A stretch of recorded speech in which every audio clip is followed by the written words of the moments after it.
Washington Yepes y Licenia Espinel comparten un diálogo con el invitado. José Serrano de el movimiento Alianza País. Evidentemente, se podría decir que se bajó un poquito ya las aguas una vez que se ha electo a la nueva vicepresidenta de la República, pero las circunstancias políticas continúan bastante preocupantes y quiero comenzar justamente este diálogo con José Serrano preguntándole cómo es que el ecuatoriano común y corriente va a enfrentar la coyuntura política y los actores políticos van a enfrentar en conjunto con los ecuatorianos lo que se viene, porque en estos momentos, pese a las definiciones que puede haber habido en la elección de vicepresidenta, la situación económica y sanitaria es bien compleja, absolutamente compleja y requiere de respuestas, pero urgentes, inmediatas, de todos los poderes del Estado, obviamente también en el campo político. Es una pregunta muy amplia, por cierto, pero luego iremos puntualizando algunos aspectos de carácter político interno. ¿Qué tal? Muy buenos días, asambleísta Serrano. Gracias, Washington. Buenos días.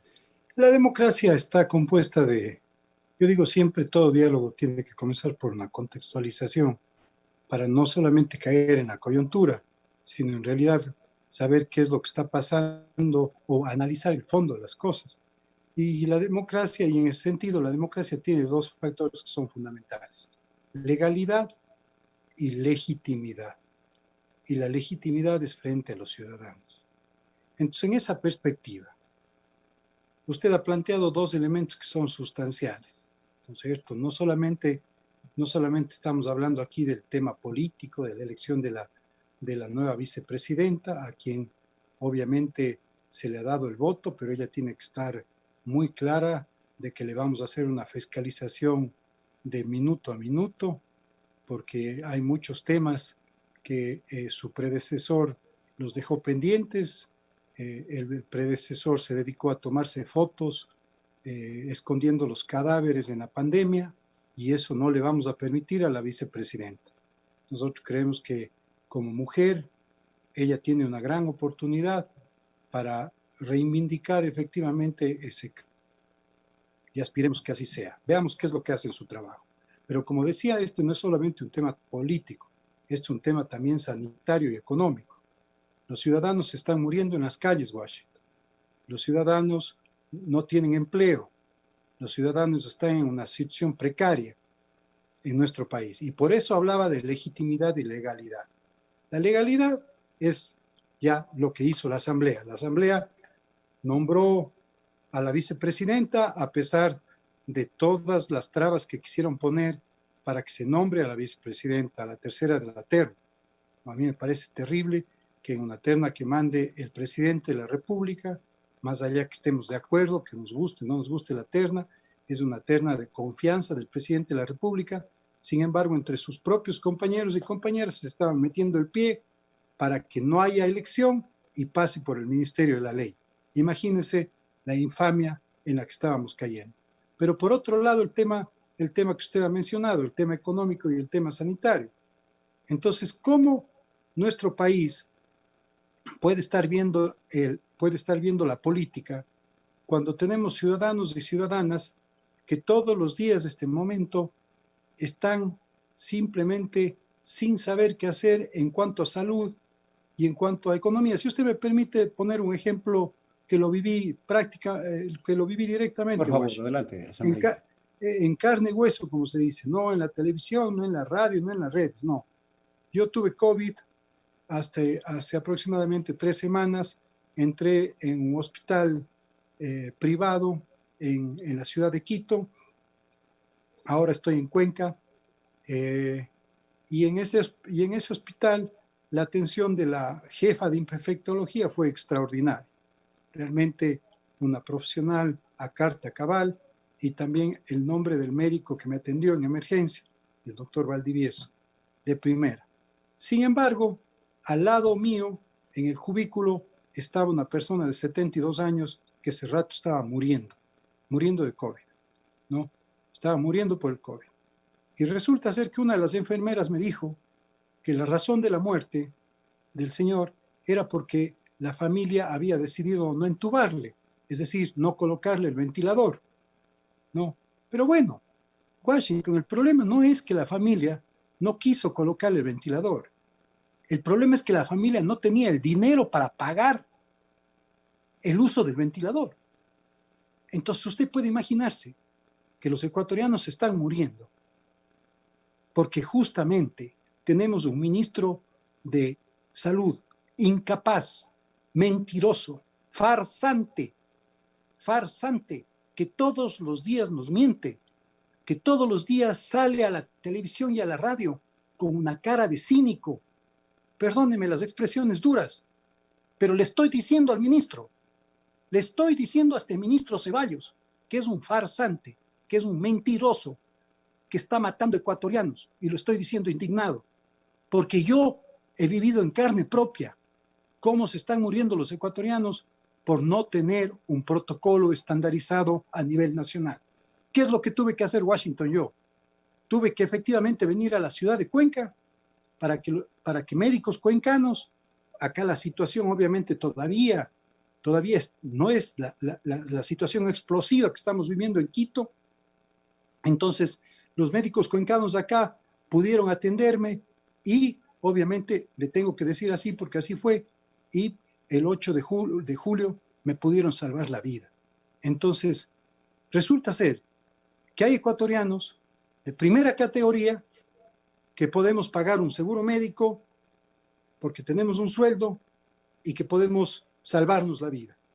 Pero hay ecuatorianos de última categoría que tienen que ver morir a sus familiares porque no tienen los recursos y porque tenemos un ministro de salud que todos los días nos está mintiendo. ¿Qué hace este señor de ministro de salud? Ese señor debería estar escribiendo cuentos, fábulas de mala calidad en algún escritorio, pero ese señor no puede ser ministro de salud. El señor está matando a los ecuatorianos, entendamos eso. Entendamos, Washington, el homicidio tiene tres visiones. Obviamente, cuando es con saña, cuando es con ciertas características, se convierte en asesinato.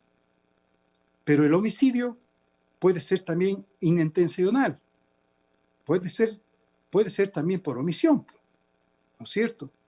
Si es que en este caso en concreto, porque puede ser inintencional, ¿a qué se refiere esto? Yo estoy con un arma, disparo al techo, el arma y rebota el disparo y mata a la persona. Ya. Pero puede ser también por omisión. Y en este caso, efectivamente, este ministro está matando ecuatorianos y ecuatorianas por omisión, porque sus manos se están llenando de sangre por mentiroso. Perdóneme que le diga así. Estas son las expresiones que debo utilizar frente a este ciudadano. El tema económico tiene que ver dentro de otra perspectiva. El tema económico, estamos en nuestro país dolarizado, por ventaja las fronteras con Perú y con Colombia todavía están cerradas, los dólares obviamente están saliendo por el contrabando y todo eso, pero no están saliendo en la cantidad que podrían estar saliendo si es que las fronteras estarían abiertas. Entonces, hay que hacer causa común en el tema de la dolarización y de la economía. Pero yo, de lo que veo, no, por más que se están haciendo algunos esfuerzos, esos esfuerzos no son suficientes. Y vuelvo a reiterar, aquí el tema fundamental es el tema de la salud y el tema político.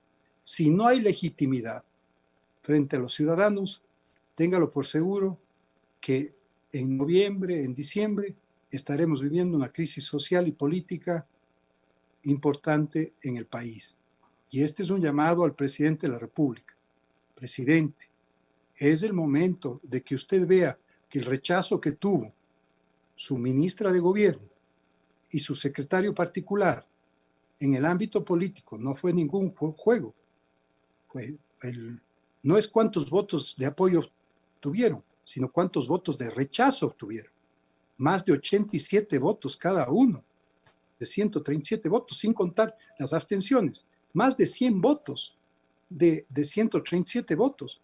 Presidente, es el momento que haga una renovación completa de su gabinete. Haga una renovación. Termine bien su gobierno. Termine por lo menos salvando los muebles, presidente. Eso es lo que tiene que hacer.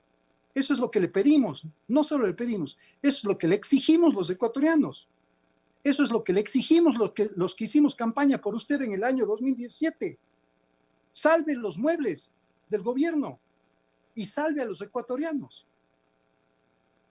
Asambleísta Serrano, buenos días. Lo que usted menciona respecto al ministro de Salud en el sentido de que dice una cosa y en la realidad pasa otra. Basta con leer los periódicos, basta con revisar redes sociales y los testimonios de la propia gente que ha sido afectada en esta crisis sanitaria, que ha muerto incluso por no recibir atención médica.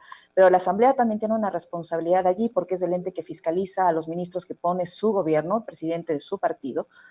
¿Por qué la Asamblea no ha logrado hasta ahora llamar a este ministro para que explique lo que está haciendo y sancionarlo si es políticamente? Bueno, el ministro está llamado. El ministro está llamado. Y obviamente el ministro tiene que acudir al pleno de la Asamblea para responder frente a las situaciones que están dando. Sí, efectivamente, yo soy de Alianza País y lo he sido siempre. Y lo voy a seguir siendo. Yo no me voy a desafiliar. Yo voy a luchar. ¿Existe todavía la Alianza País? Y le pregunto esto porque la carta de la Jimena Peña es absolutamente decidora. Perdón, si me permite terminar mi claro. respuesta. No, yo voy a ser uno de los ciudadanos que justamente luche por reivindicar lo que siempre hemos sido. Yo voy a hacer eso, porque creo que ese es mi deber como ciudadano. Aquí no es un tema del camisetazo, que mañana estoy en otro lado y que mañana soy candidato por otro lado. No, hay que reivindicar efectivamente lo que fuimos. Y yo creo que este es un muy buen momento para hacer esa reivindicación. Más allá del costo político, personal, aquí no estamos hablando del cálculo que debamos hacer. Aquí estamos hablando de lo que está sucediendo en el país. Y lo que está sucediendo en el país realmente es terrible, es devastador, es simplemente de pánico. Tenemos un ministro de Salud que nos está mintiendo todos los días. Y de finanzas igual. Ese ministro debe dejar de mentirnos. Ese ministro debe dejar de mentirnos y debe decirnos la verdad. Debe reunirse con los médicos que están haciendo bien las cosas. Aquí en Cuenca hay médicos que tienen un protocolo estandarizado, científico, que han visto qué pasa en Alemania, que han visto qué pasa en China, que han visto qué pasa en Corea, que han visto qué medicamentos se están utilizando en absolutamente todo lado. Aquí hay hospitales en los que están entrando muchísimos ecuatorianos con COVID y están saliendo con vida, porque efectivamente han hecho causa común todos los médicos. El médico de la clínica privada habla con el médico del hospital público. Eso está pasando en Cuenca. Eso está pasando en Cuenca y definitivamente eso es lo que tiene que hacer este ministro. Si este ministro no toma cartas en el asunto, téngalo por seguro que en los próximos días yo estaré presentando una denuncia penal contra este ministro mentiroso. Puede ser buena gente, mire, aquí no estamos hablando de ser buena gente, mala gente, de ser simpático, de medir más de 1,80 o como yo ser pequeñito, ¿no? Aquí no estamos hablando de nada de eso, aquí estamos hablando de cómo cumple su función. Y aquí la función hay que cumplirla efectivamente y en los tiempos que requiere el país. Los ecuatorianos están muriendo y el presidente de la República tiene una responsabilidad.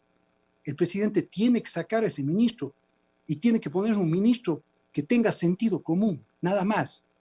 Sentido común, que vaya, que se reúna con los médicos que están haciendo bien las cosas, que se reúna con los médicos intensivistas de la urgencia, que se reúna con los médicos intensivistas del Vicente Corral, de los hospitales de Guayaquil, y que les diga, a ver, hagamos un protocolo nacional. No puede ser que en un hospital estén probando unas pastillas, unas inyecciones, unos medicamentos, y en otro lugar estén probando otros medicamentos. Estandaricemos, por lo menos, el protocolo para tratar de mitigar lo que es esta enfermedad tan traicionera. Entonces lo que necesitamos, pero para eso necesitamos que efectivamente la política esté dirigida. Si la política no está dirigida, pues simplemente el país se viene y se va a caer a pedazos en las próximas semanas. Pero a esto debe acompañarse. Sí. Sí, si me permite, una sola cosa que no me respondió. Asambleísta Serrano, le decía si todavía existe Alianza País, y le pregunto esto por la carta por la carta que envió la señora Jimena Peña, coordinadora de la bancada, en el sentido que decía que tenían que hacer una autocrítica, una reflexión. ¿Por qué? Porque el presidente de la República no les toma en cuenta para nada en las decisiones que adopta, y decisiones que evidentemente han perjudicado a los ciudadanos, como el mismo hecho del manejo de la crisis sanitaria, y ni qué decir del manejo económico. ¿Existe todavía Alianza País? Sí, vaya al registro del Consejo Nacional Electoral. Ahí está registrado. No me refiero a términos legales, me refiero a que si hay cohesión, a que si todavía se puede hablar de un bloque nacional. Yo me refiero, en cambio, a términos legales. Existe el movimiento y, como le digo, hay que reivindicar. Hay momentos en el que toca a fondo, nadie, en los momentos en los que está en crisis, nadie está con usted. Y bueno, uno tiene que aprender en la vida que efectivamente tiene que resurgir cuando esas cosas pasan. Pero entonces aquí lo fundamental, le vuelvo a insistir, aquí lo fundamental para mí es cómo se logra reivindicar Alianza País con los principios que siempre tuvo, con los principios en los que, por los que nosotros creímos, en los principios por los que nos jugamos contra la delincuencia, en los principios que nos jugamos por los temas de la educación, y obviamente en los principios también que se enfrentaron a muchísimas élites, entre esas los propios medios de comunicación tradicional, que no querían que se cambie el país, que querían que el país se mantenga así. Entonces justamente yo creo que estos son los momentos. Cuando se toca a fondo, no puede ir a ningún otro lado. Más abajo ya no puede ir. Hay que resurgir. Y eso es lo que hay que buscar en Alianza País. Pero hay momentos que los silencios cómplices también hacen daño a las organizaciones políticas. Y Moreno traicionó el ideario de Alianza País desde el inicio de su gobierno, hace 3 años, cuando comenzó este viraje tan tremendo hacia el neoliberalismo radical. Ahí muchos actores de Alianza País, incluido usted, no le dijeron que enrumbe su camino. Y ahora ya está terminando el régimen y la economía está en soletas. El ministro de Finanzas es conocido como el más mentiroso de los ministros. Yo creo que se equivoca. Yo creo que se equivoca y hace un juicio de valor que no tiene sentido. ¿Sí? Yo he sido justamente uno de los que permanentemente ha estado señalándole al presidente de la República las rectificaciones que se deben hacer. Tanto es así que mi votación por los 2 primeros de la terna para vicepresidente de la República no es que fue abstención, no es que fue ausencia, no, fueron en contra. Y fueron en contra porque efectivamente, más allá del respeto que uno puede tener a cualquier ciudadano como tal, ¿no es cierto? Ellos no hicieron ni siquiera una bandera y no movieron un solo dedo en el plan de gobierno que se propuso en el 2017. Por eso fue mi voto en contra tanto de la señora Romo como del señor Roldán el día viernes. Entonces, ¿cómo se expresa la democracia? Se expresa efectivamente en los espacios que a uno le corresponde. A mí me correspondía como legislador votar ese momento las ternas y voté en contra de 2 ciudadanos en los cuales políticamente no creo, en los cuales obviamente no tengo ninguna afinidad política que diga que las cosas que ellos están haciendo están bien. El país está en soletas, Washington. Los ecuatorianos se están muriendo. Entonces discutamos los temas de fondo, sin olvidarnos, por supuesto, de la coyuntura. Pero los temas de fondo en este caso es cómo salvamos a los ecuatorianos, que los ecuatorianos no sigan muriendo. El alcalde de Quito, de Guayaquil, la alcaldesa de Guayaquil, vemos cómo se saludan y son muy cordiales entre ellos. Pero no necesitamos un show televisivo ni de radio aquí. Aquí necesitamos efectivamente que los funcionarios públicos estén en la calle, estén en los hospitales, estén visitando los barrios, estén efectivamente determinando qué está pasando con los ecuatorianos, por qué se están muriendo, reuniéndose con los científicos. El Ecuador tiene un grupo de científicos impresionante en el campo médico y estamos desaprovechando eso frente a un mentirosillo. Lo único que está haciendo es llenándose las manos de sangre. Entienda eso tiene que entender el ministro. El ministro de Salud tiene que entender que sus manos se están llenando de sangre y que esto le va a traer un costo personal a él si es que no toma acciones como ciudadano. Y si no, como ciudadano frente ocupando un cargo público. Y si no lo puede hacer, que se retire del cargo. Alguien lo podrá hacer mejor. Pero no podemos seguir en esta situación. Vuelvo a insistir, Washington, por ejemplo, sin un protocolo estandarizado a nivel nacional. El hospital privado hace un procedimiento. El hospital de Quito otro. El hospital de Cuenca otro. El hospital de Guayaquil otro procedimiento. Por lo menos unifiquemos los protocolos y resolvamos la situación de los ecuatorianos que se están muriendo en las calles por el tema de salud. Y hay ecuatorianos también que comienzan ya a pasar hambre. No podemos permitirnos eso en un país que tiene tanta riqueza y en el cual obviamente estableciendo una unidad nacional podemos hacer también una redistribución de la riqueza adecuada. Estamos al final de un gobierno. Por lo menos el gobierno debe salvar los muebles, vuelvo a insistir, por el bien del país, sin ningún cálculo político ni personal. Por lo menos hay que salvar los muebles este momento. Asambleísta Serrano, usted es un político y desde el punto de vista político le hago la siguiente pregunta. ¿Qué opinión le merece la actuación del señor Contralor del Estado, que rompió en su momento su acción de personal en la que no se le designaba para el cargo que está ocupando actualmente, que no hay un acta de posesión en la Asamblea, que se intromete o se inmiscuye en decisiones electorales y pide de forma hasta ya caprichosa, intransigente, la eliminación de 4 organizaciones políticas, y ahí vemos los efectos? Está a punto de desaparecer y que incluso logra amenazar a los consejeros del Consejo Nacional Electoral para que le den gusto y traten de eliminar a estas organizaciones políticas. ¿Esto es legítimo en una democracia si se supone que el Ecuador está viviendo en democracia? Mire, yo fui el presidente de la Asamblea Nacional cuando el Contralor Carlos Polit renunció. Sí, la carta de renuncia del Contralor Polit llegó a mis manos. Sí, entonces yo puse en conocimiento de la Asamblea y del Pleno esa renuncia. Y al mismo tiempo puse en conocimiento del Contralor subrogante. En este caso, el Contralor subrogante es el doctor Pablo Celi, ¿sí?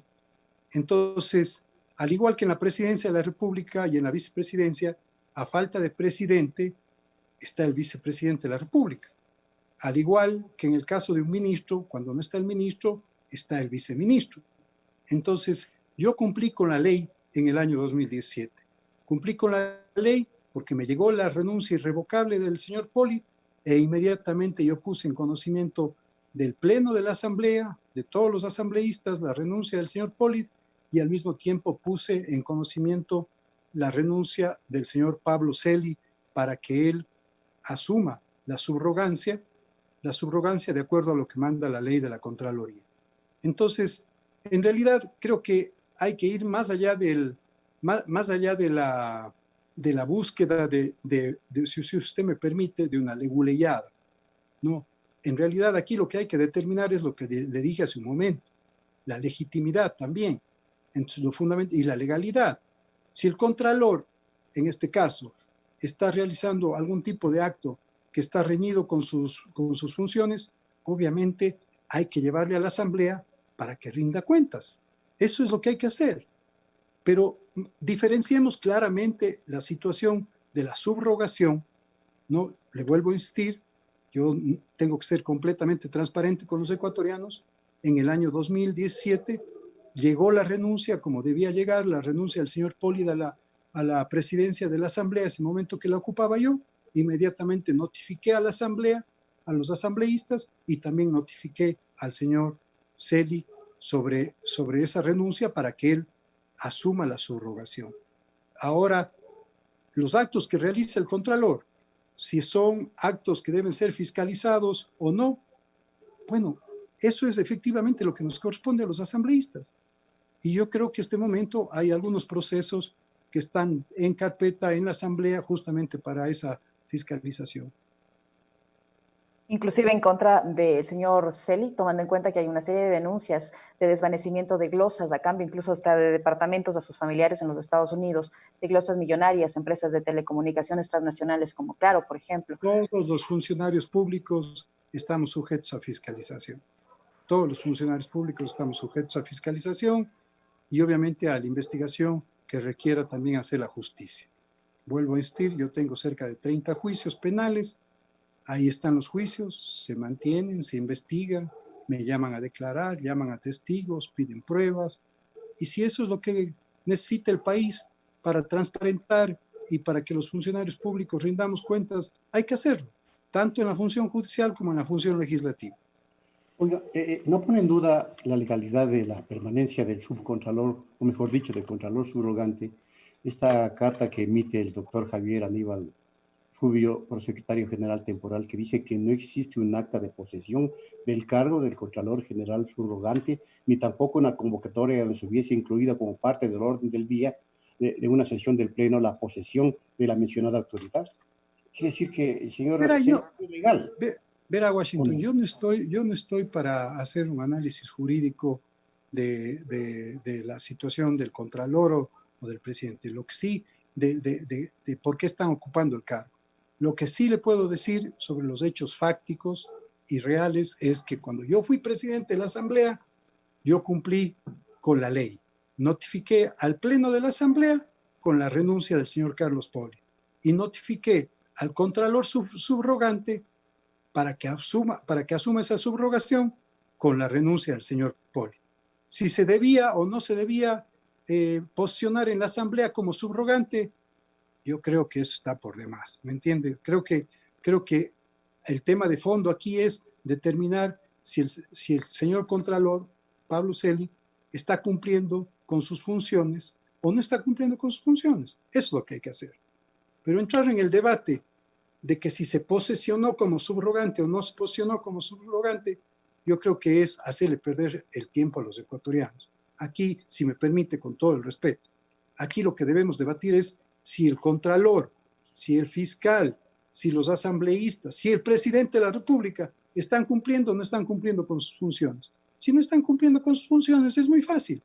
Hay un mecanismo que se llama juicio político, que justamente es el que resuelve los asuntos inherentes a la política y a los sujetos y a los ciudadanos sujetos a fiscalización en la Asamblea. Pero el señor, legitimidad del caso, tomando en cuenta que había una acción de personal en la que el Contralor Poli lo destituía como Contralor subrogante y él la rompió y hay un video sobre eso. Señor Serrano, mire, entonces si partimos de aquí. Pero mire. Y además circula en redes sociales, además la otra acción de personal en la que el señor Celi le destituye, el señor Poli le destituye al señor Celi. Pero mire lo que usted está diciendo. Mire lo que usted me está diciendo. Que nosotros, que como asambleísta tomemos acción sobre un video. ¿A quién le corresponde realizar la investigación de ese video, determinar el peritaje, etcétera? La función judicial, pues. Las funciones de la Asamblea están claramente determinadas. Tenemos que ver si es que el Contralor ha cumplido con sus funciones o no ha cumplido. Si no ha cumplido con sus funciones, entonces hay que llevarlo a juicio político y se lo censura. Eso ya pasó con el señor Poli. Pero no me pida a mí que yo le respalde al señor Poli. Por favor, sí. Yo no le voy a respaldar al señor Poli.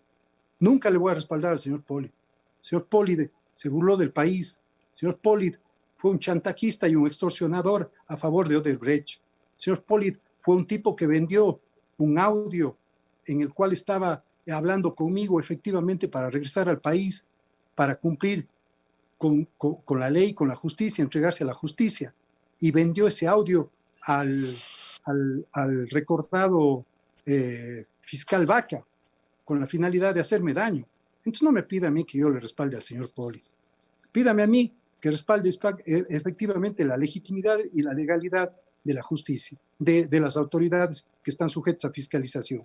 Y le vuelvo a repetir, como sucedió en el caso de la terna vicepresidenta, si es que hay que votar en contra de las personas que no están cumpliendo con su mandato o han perdido su legitimidad política, como en el caso de la señora Romo y del señor Roldán, lo volveré a hacer. Y obviamente habrá que analizar qué es lo que está sucediendo con el señor Celi. Y vuelvo a insistir, el señor Celi fue notificado cuando yo fui presidente de la Asamblea con la renuncia del señor Poli. Fue notificado para que asuma la subrogación. Si la subrogación requería de una posición en el Pleno de la Asamblea o no, bueno, debatamos entonces en la Asamblea, debatamos en el Pleno. Creo que ese es el espacio efectivamente para hacerlo. Pero no le demos show al país cuando este momento, vuelvo a insistir, por ejemplo, tenemos un ministro de Salud que se está burlando de los ecuatorianos, que nos está mintiendo todos los días y cuando necesitamos salvar la vida de los ecuatorianos. ¿Usted cree que el presidente le va a escuchar este clamor suyo de que cambie de Este no es rumbo, un de que clamor. salve los muebles? Porque es el que tiene que resolver, pues, asambleísta. Mire, Washington, este no es un clamor, esto es una exigencia. Pero peor todavía, si ni a los clamores No, pues, escucha, bueno, entonces, escucha más la exigencia. veamos entonces, porque si el presidente no escucha las exigencias, le va a volver a pasar lo que le pasó el viernes. Sin oír a los ecuatorianos, mandó una terna ilegítima donde la única persona que tenía algo de legitimidad era la tercera persona. Entonces, si el presidente de la República no escucha, va a volver a pasar lo de octubre. Va a tener que dar retro en el tema de los combustibles después de ver ciudadanos indígenas, ciudadanos de los mercados, ciudadanos de la clase media, de las clases populares, muriendo en las calles, defendiendo que efectivamente no se suba el gas, no se suban los combustibles. Ya estamos viendo que en el Ecuador los ecuatorianos tenemos una capacidad de aguante, pero en este caso la capacidad de aguante se está agotando, porque hay ecuatorianos familiares que están muriendo, y se están muriendo por una negligencia del Estado, del gobierno nacional. Ya nos cansamos de las fotitos del ex vicepresidente de la República, entregando funditas de comida, tratándonos a los ecuatorianos como tontos, ¿sí? Lo que queremos este rato es acciones concretas del presidente y de la vicepresidenta de la República. La vicepresidenta, si no estoy mal, se posicionará el día miércoles y estaremos muy atentos a ver qué giro sustancial se da en el tema económico y también de salud y social, que son los que requiere el Ecuador en este último tramo de este gobierno. Muy bien, muchísimas gracias, asambleísta José Serrano, por haber dialogado con Punto Noticias. Será hasta una próxima. Muchas gracias, siempre estoy a las órdenes. Gracias. Y recupérese de la mejor manera. Muchas gracias. Punto Noticias, apasionados por las noticias.